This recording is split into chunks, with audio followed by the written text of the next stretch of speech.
आज हम पढ़ रहे हैं महत्तम समापवर्त, वर्तक और लघुत्तम समापवर्त। सबसे पहले इसमें शब्द आया महत्तम,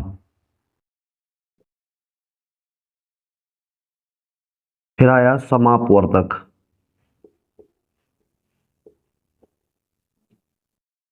महत्तम मतलब बड़ा से बड़ा, और इसमें दो शब्द आए हैं, सम प्लस अपवर्तक।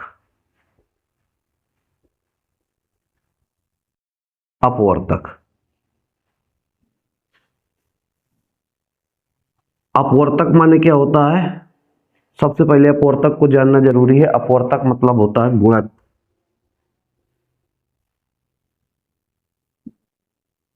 इसी को भाजक भी कहते हैं, इसी को गुणनखंड भी कहा जाता है।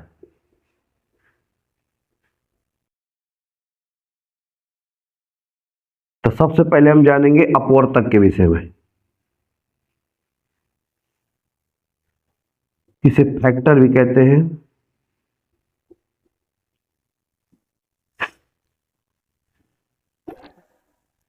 तो सबसे पहले हम जानेंगे फैक्टर के बारे में, गुणक के बारे में, या भाजक के बारे में, या गुणनखंड के बारे में।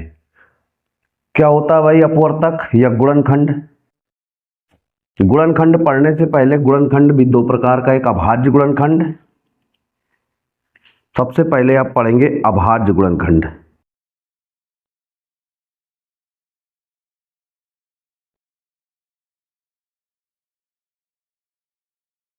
फिर दूसरे नंबर पे पढ़ेंगे आप गुणनखंड।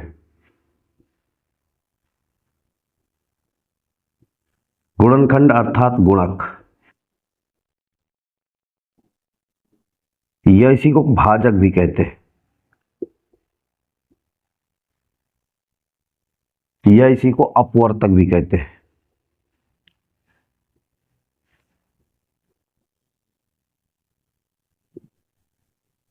इंग्लिश में इसे कहते हैं फैक्टर।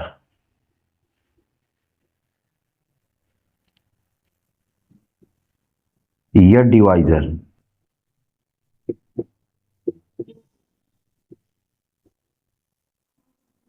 गुणनखंड, और ये कहलाते हैं प्राइम फैक्टर।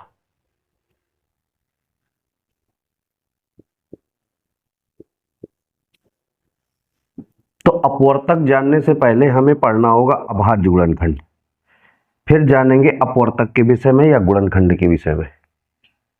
तो सबसे पहले पढ़ते हैं अपवर्तक। क्या होता है अपवर्तक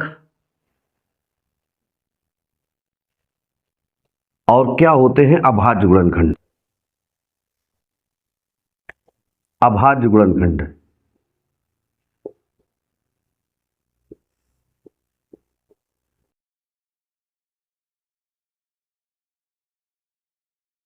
प्राइम फैक्टर।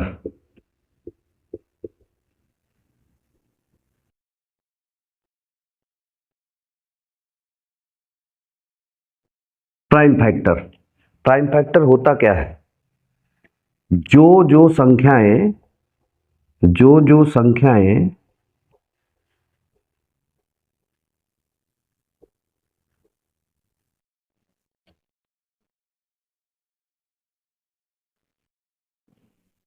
गुणन अभाज्य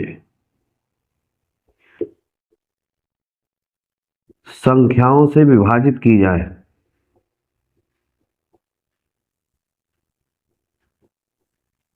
अभाज्य जो संख्याएं अभाज्य संख्याओं से विभाजित की जाए,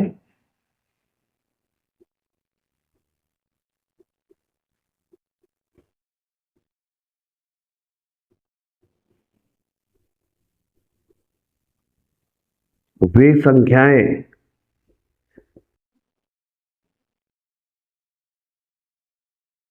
दी गई संख्या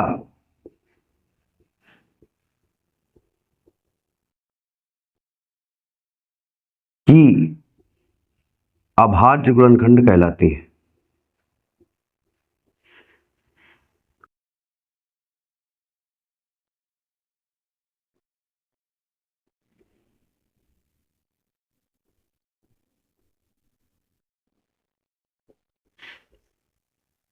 जो संख्याएं अभाज्य संख्याओं से विभाजित की जाए, यदि कोई संख्या दी है, यदि वे नंबर अभाज्य संख्याओं से डिविजिबल है, विभाजित हो जाती हैं, तो उन संख्याओं को दी गई संख्या के अभाज्य गुणनखंड कहते हैं।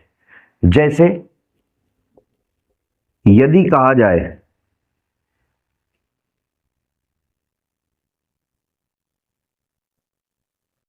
360 के कितने अभाज्य गुणनखंड हैं,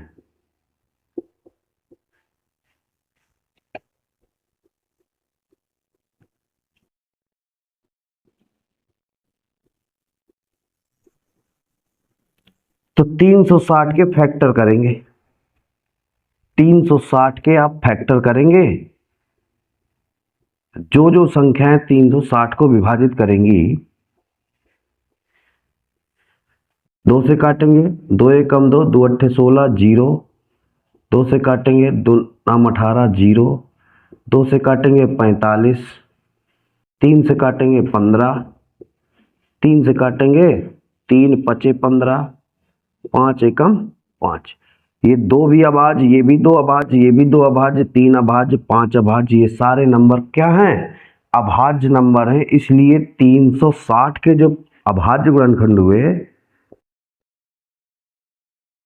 2 गुणे 2 गुणे 2 गुणे 3 गुणे 3 गुणे 5, अर्थात 2 की पावर 3 इंटू 3 की पावर 2 इंटू 5 की पावर 1।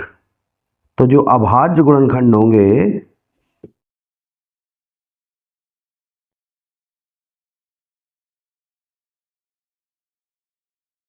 क्या होंगे? 3 ये हो गई, 2 जो अभाज्य है, 2 ये हो गया, 1 ये हो गया, तो सबको उठा के जोड़ देंगे। इसका मतलब हो गया 3 2 5 1 6। तो 360 के 6 अभाज्य गुणनखंड हैं। 360 के 6 अभाज्य गुणनखंड हैं। अभाज्य क्या होता है? अभाज्य अभाज्य संख्या क्या होती है, इसके विषय में थोड़ी सी जान लें। जो संख्याएं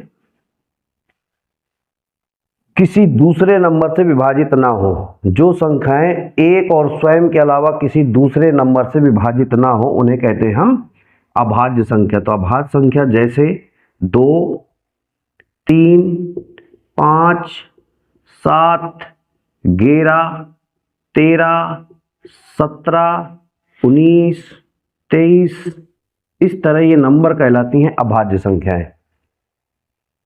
तो यदि आपको अभाज्य संख्याएं चाहिए तो आप क्या करें?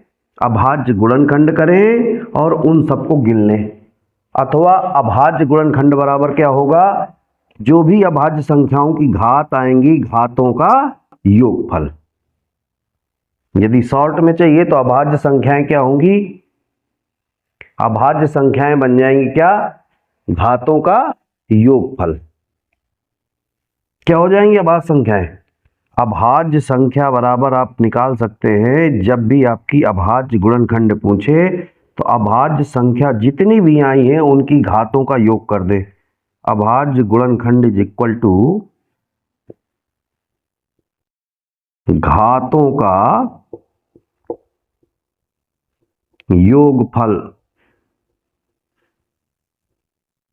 जैसे 360 के जो गुणनखंड आए हैं वो आए हैं 2 की पावर 3, 3 की पावर 2 इंटू 5 की पावर 1। अभाज्य गुणनखंड चाहिए तो कहेंगे 3 plus 2 plus 1 is equal to 6। तो अभाज्य गुणनखंड जब भी पूछे तो उसके गुणनखंड करें और उनकी घातों को जोड़ दें, तो क्या प्राप्त हो जाएगा? अभाज्य गुणनखंड।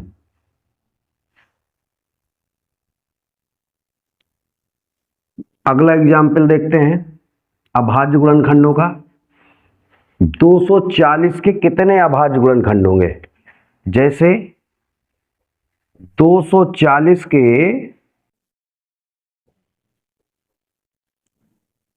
कितने अभाज्य गुणनखंड होंगे, प्राइम फैक्टर होंगे।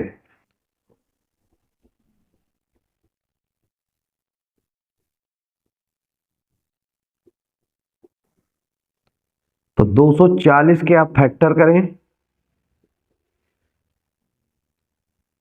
2 की पावर 4 इंटू 3 इंटू 5,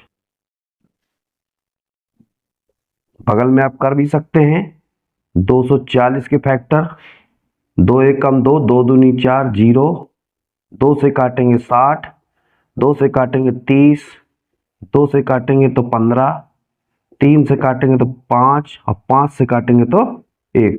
2 आया 4 बार, 3 आया 1 बार, 5 आया 1 बार। तो आप यदि आपसे पूछे अभाज्य गुणनखंड, अभाज्य गुणनखंड हो जाएंगे क्या,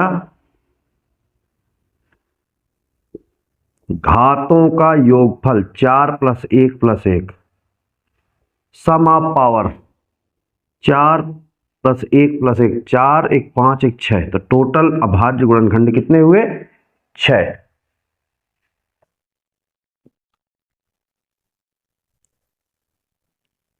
तो अभाज्य गुणनखंडों की संख्या यदि आपको निकालनी है तो आप क्या करें, अभाज्य गुणनखंडों में उसके फैक्टर कर लें, इसके बाद अभाज्य नंबरों की घातों को जोड़ लें, तो क्या प्राप्त हो जाएगा, अभाज्य गुणनखंडों की संख्या मिलेगी। प्रश्न पेपर में किस तरह पूछा जाता है, या तो सवाल इस तरह आएगा अथवा सवाल इस तरह भी आएगा।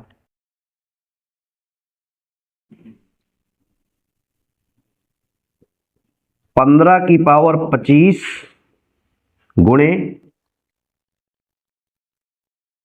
360 की पावर 35 गुणे 100 की पावर 20 के कितने अभाज्य गुणनखंड होंगे।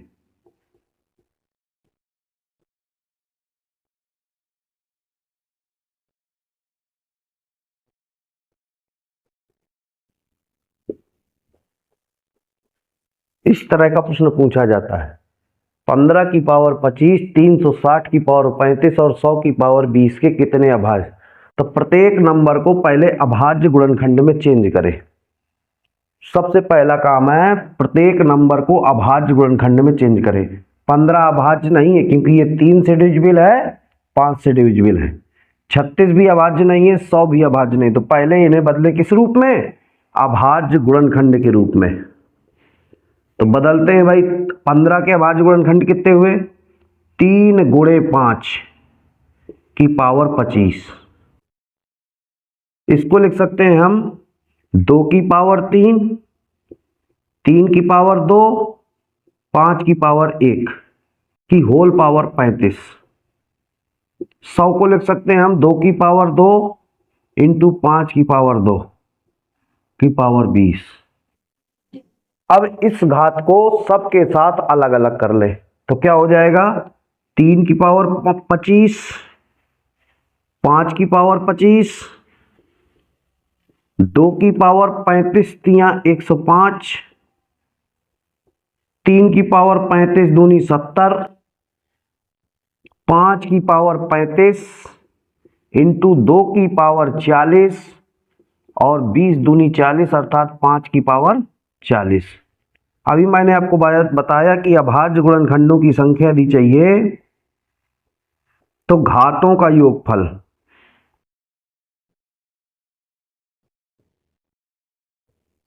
अभाज्य गुणनखंडों की संख्या यदि आपको निकालनी है तो आप कहेंगे घातों का योगफल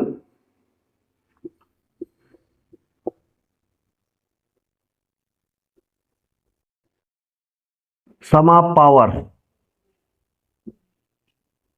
सभी पावरों का योग कर दें, अर्थात ये हो जाएगा 25 + 25 + 105 + 70 + 35 + 40 + 40। इनको आप ऐड कर दें, 5 5 10, 5 15, 5 20 की 0 हासिल 2, 2 2 4, 2 6, 10 6 16, 16 7 23, 23 3 26, 26 4 40, 30, 30 4 34। तो ये अभाज्य गुणनखंडों की संख्या यदि निकालनी है तो ये आ गई 340, 340। तो इस तरह के प्रश्न आपके पेपर में कभी कभी पूछता है,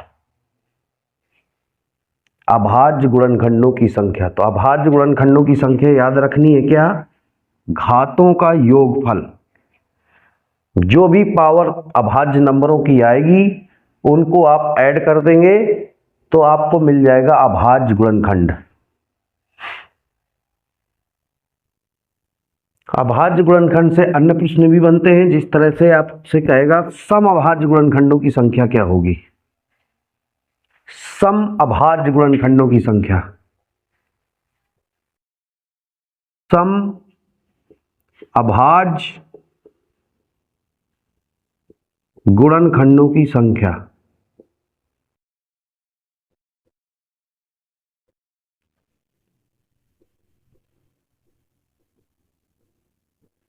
तो आप कहेंगे 2 की घात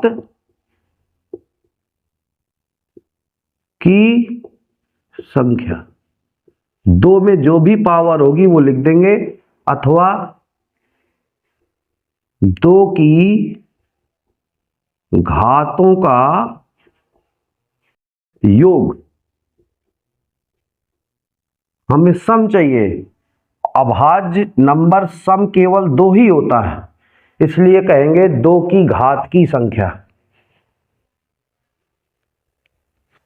जैसे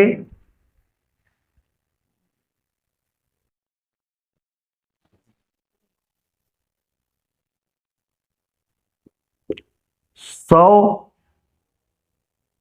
की सम अभाज्य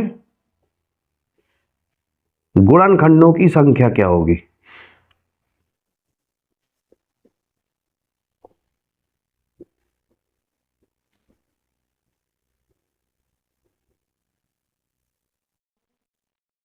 ये आपके सामने इस तरह प्रश्न आएगा।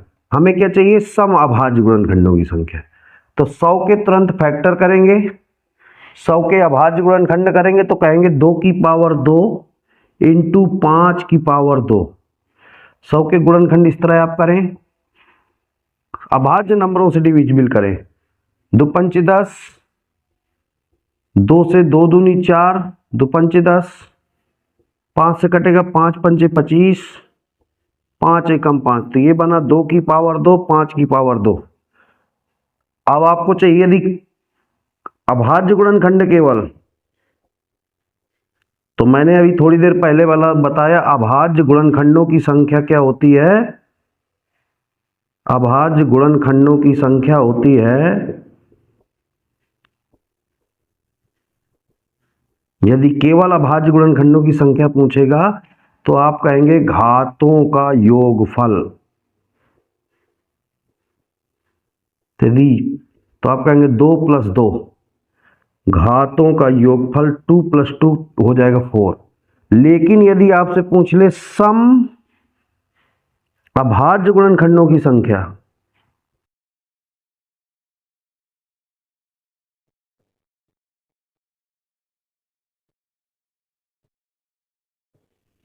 सम अभाज्य गुणनखंडों की संख्या, तो आप कहेंगे क्या? 2 की घात की संख्या।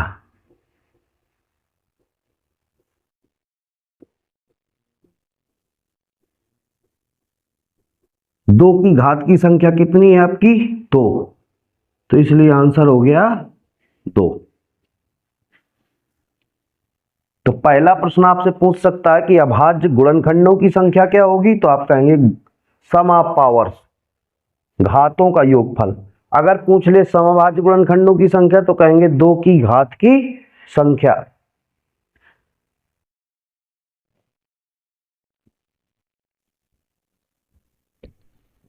जैसे आगे बढ़ते हैं, थोड़ी सा एक प्रश्न और लेते हैं।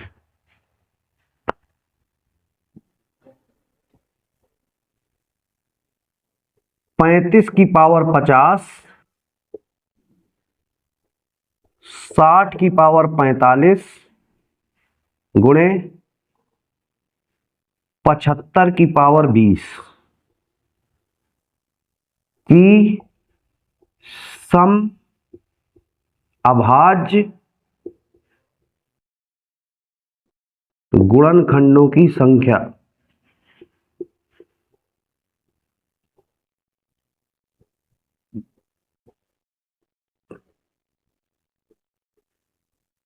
है सॉल्व देखें, हमें क्या चाहिए, समअभाज्य गुणनखंडों की संख्या। तुरंत इसके फैक्टर करें। 35 में कोई भी सम नहीं है, 35 के करेंगे भी तो आप कहेंगे 3 इंटू 5 7 इंटू 5 सॉरी 7 इंटू 5 की पावर 50 इंटू 60 करेंगे तो 2 की पावर 2 3 गुणे 5 की पावर 45 और 75 के करेंगे तो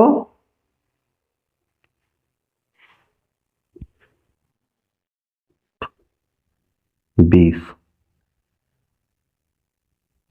इसको और तोड़ सकते हैं तो क्या लिख सकते हैं, 7 की पावर 50 5 की पावर 50 2 की पावर 90 3 की पावर 45 5 की पावर 45 इंटू 3 की पावर 20 इंटू 5 की पावर 40। यदि आपसे पूछता अभाज्य गुणनखंडों की संख्या, अभाज्य गुणनखंडों की संख्या,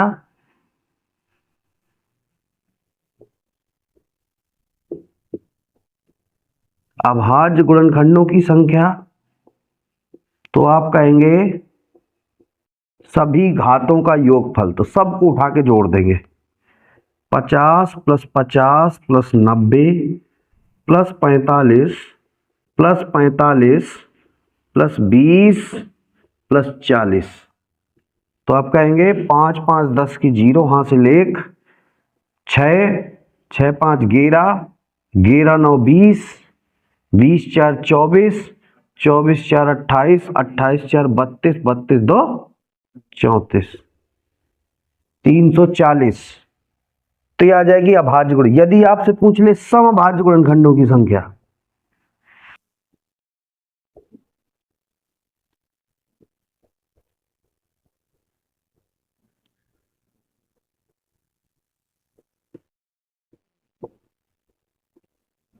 तो आप कहेंगे क्या, सम की घात की संख्या। देखो ये विषम है, ये भी विषम है, ये भी विषम है, ये भी विषम है, ये भी विषम है, ये भी विषम है, तो केवल सम की घात मैंने बताई है आपको, 2 की घात की संख्या अर्थात।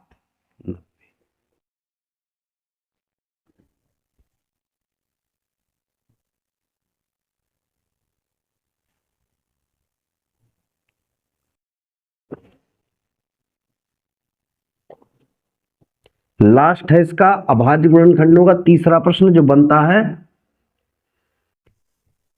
विषम अभाज्य गुणनखंडों की संख्या। विषम अभाज्य गुणनखंडों की संख्या।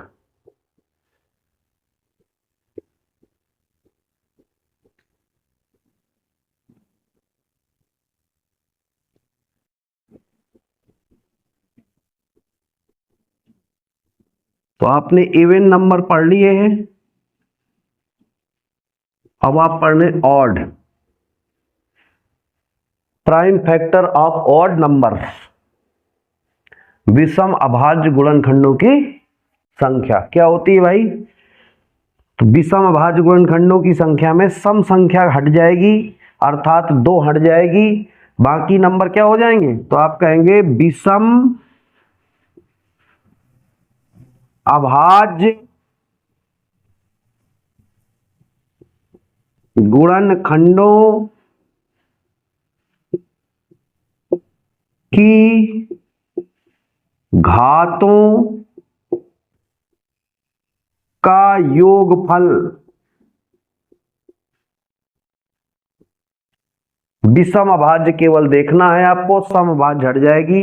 और अब सम अभाज्य नंबर केवल एक ही होती है, 2। तो 2 को छोड़कर बाकी जो भी नंबर होंगे उनकी घातों का योगफल आप कर दे तो विषम अभाज्य गुणनखंडों की संख्या प्राप्त होगी। जैसे क्वेश्चन है 720 के विषम अभाज्य गुणनखंडों की संख्या क्या होगी?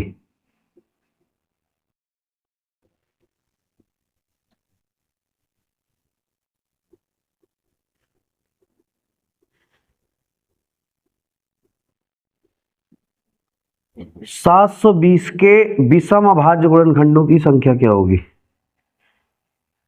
तो 720 के आप फैक्टर करेंगे, 720 के आप फैक्टर करें, प्राइम फैक्टर करें तो आप कहेंगे 2 की पावर 4, 3 की पावर 2 इंटू 5। आप इस तरह फैक्टर कर सकते हैं। 720 के 2 से काटेंगे, 2 3 6, 2 छक्का 12 0, 2 से काटेंगे 180, 2 से काटेंगे 90 और 2 से काटेंगे 45, 3 से काटेंगे 15 और 3 से काटेंगे 5 और 5 से काटेंगे 1। तो ये हो गया आपके पास 2 की पावर 4, 3 आया है 2 बार, 5 आया 1 बार, तो ये हो जाएगा। और आपको चाहिए थी क्या? सभी अभाज्य गुणनखंड, सभी अभाज्य गुणनखंड। तो मैंने आपको सबसे पहले पढ़ाया है अभाज्य गुणनखंडों की संख्या। तो आप कहेंगे घातों का योगफल 4 + 2 + 1 7। यदि आपसे पूछ ले समअभाज्य गुणनखंड तो मैंने अभी बताया है कि सम की घात की संख्या, गुणनखंडों की संख्या आपकी हो जाएगी क्या? सम की घात। सम में कितनी घात है? 4। केवल 2 की घात की संख्या लिखनी है। और यदि आपसे पूछ ले विषम अभाज्य गुणनखंडों की संख्या, गुणनखंडों की संख्या, तो आप कहेंगे क्या? सम को छोड़ करके बाकी गुणनखंडों की घातें जोड़ देंगे। 2 + 1, ये भी विषम है, ये भी विषम है, तो इसमें 1 घात, इसमें 2 घात, तो कितनी हो गई? 3। तो इस तरह से प्रश्न आपके पूछे जाते हैं। विषम अभाज्य गुणनखंडों की संख्या यदि चाहिए तो आप कहेंगे विषम गुणनखंडों की घातों का योगफल। सम का चाहिए तो आप कहेंगे 2 की घातों की संख्या का योगफल। यदि सभी चाहिए तो आप कहेंगे सभी घातों का योगफल। तो समापवर्तक में एक शब्द आया था गुणनखंड, क्योंकि बिना गुणनखंड के अपवर्तक या समापवर्तक या महत्तम समापवर्तक, लघुत्तम समापवर्तक असंभव है। इसलिए सबसे पहले पता होना चाहिए हमें अभाज्य गुणनखंड। अब हम जानते हैं क्या? अपवर्तक। अपवर्तक की क्लास आपकी कल होगी।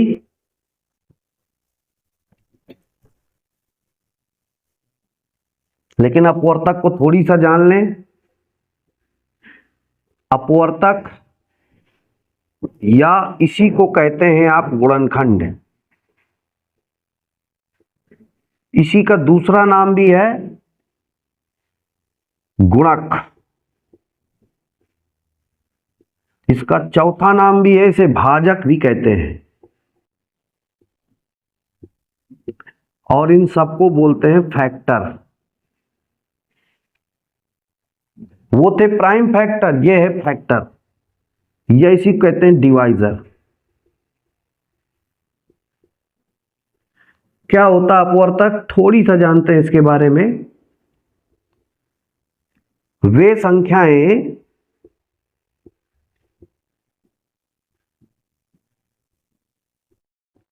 जो दी गई संख्या को, जो दी गई संख्या को पूरा पूरा विभाजित कर देती हैं, पूरा पूरा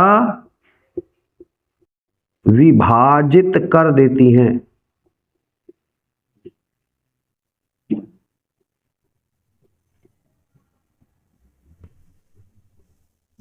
वे संख्याएं जो दी गई संख्या को पूरा पूरा विभाजित कर देती हैं,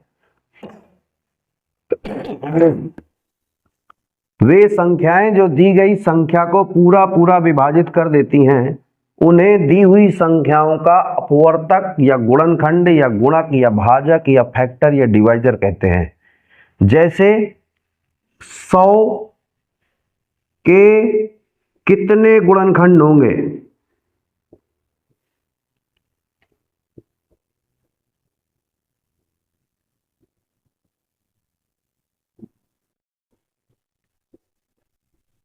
जिनको नहीं मालूम वो गलती करेगा। कोई कहेगा 4 गुणनखंड होते हैं, कोई कहेगा 6 गुणनखंड होते हैं, कोई कहेगा 2 गुणनखंड होते हैं। कोई कोई गुणनखंड समझता है ये गुणनखंड है, 100 के 2 की पावर 2, 50, 2, 25, 5, 5, 1, 2, 3, 4। तो कोई कहेगा कि 4 गुणनखंड होंगे, जबकि 4 ये जो आए हैं ये आपके अभाज्य गुणनखंड है, ना कि गुणनखंड है। क्योंकि गुणनखंड क्या होते हैं? वे संख्याएं जो दी गई संख्या को काट दे, उन्हें कहते हैं गुणनखंड। और ये जो नंबर लिखे हैं 2, 2, 5, 5, ये गुणनखंड तो है, लेकिन कैसे गुणनखंड है? अभाज्य गुणनखंड है। तो गुणनखंड होते क्या हैं? वे नंबर जो दी गई संख्या को जिन जिन संख्याओं से दी गई संख्या विभाजित हो जाए, वे कहलाते हैं गुणनखंड। तो 100 को कौन कौन से नंबर काट देंगे? किसका किसका भाग 100 में चला जाएगा? एक का भाग 100 में चला जाएगा, 2 का भाग भी 100 में चला जाएगा, 4 का भाग भी 100 में चला जाएगा, 5 का भाग भी चला जाएगा, 10 का भाग भी 100 में चला जाएगा, 20 का भाग भी चला जाएगा, 25 का भी चला जाएगा, 50 का भी चला जाएगा और 100 का भी चला जाएगा। तो ये जितने भी नंबर आए हैं ये गुणनखंड हैं। तो जो जो संख्याएं दी गई संख्या को विभाजित कर दें उन्हें कहते हैं गुणनखंड। अपवर्तक इन्हीं को कहते हैं गुणक, इन्हीं को कहते हैं भाजक। तो आप कहेंगे कितने नंबर हैं? 1, 2, 3, 4, 5, 6, 7, 8, 9। 9 नंबर ऐसे हैं जो 100 को डिवाइड करेंगे। तो इसकी चर्चा हम कल करते हैं अगली क्लास में। तब तक के लिए थैंक यू।